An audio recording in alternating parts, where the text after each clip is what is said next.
अस्सलामुअलैकुम दोस्तों, चैनल को सब्सक्राइब जरूर कर दे क्योंकि आज मैं आपको चालबाज ड्रामा के अगले एपिसोड का पूरा सच बताने वाला हूं।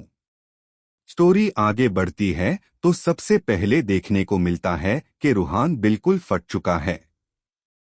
उसको लगता है कि आयजा ने अनाया को उसकी जिंदगी से दूर करके बहुत बड़ी नाइंसाफी की है। रूहान गुस्से में आयजा को कह देता है कि अब मैं तुम्हारी हर हरकत असद भाई के सामने रखकर ही रहूंगा। लेकिन आयजा को बिल्कुल डर नहीं होता।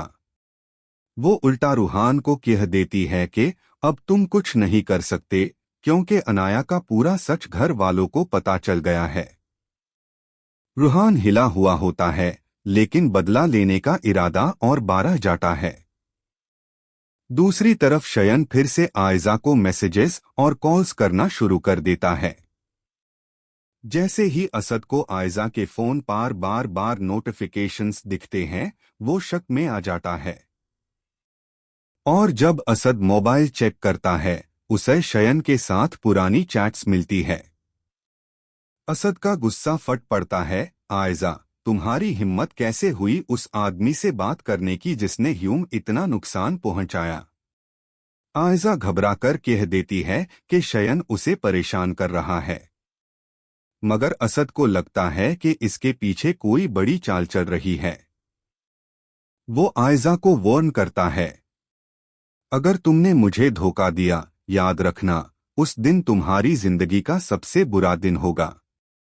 इधर अशाल और आशिर भी आयजा की हरकतों से तंग आ चुके होते हैं।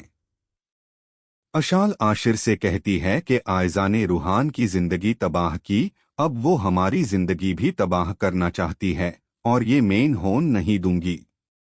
दोनों फैसला करते हैं कि आयजा का असल चेहरा असद के सामने लाना ही पड़ेगा। लेकिन इस काम के लिए उन्हें शयन की जरूरत होती है। जब आशिर शयन से बात करने की कोशिश करता है तो शयन उसे सीधा जवाब देता है, मैं तुम्हारे भाई की जिंदगी बर्बाद कर चुका हूं, क्या तुम अपनी जिंदगी भी मेरे हाथ लगवाना चाहते हो? आशिर परेशान होकर कॉल बैंड कर देता है। अशाल कहने लगती है कि अब ह्यूम खुद हाय सबूत जमा करने होंगे।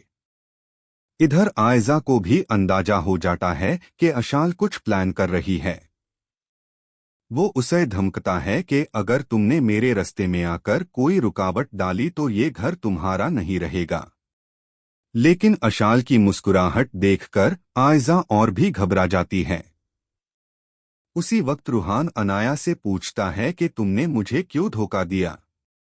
अनाया आंसुओं में कह देती है कि मैंने कुछ नहीं किया, सब आयजा भाभी की वजह से हुआ। मुझे जबरदस्ती शादी करवाई गई।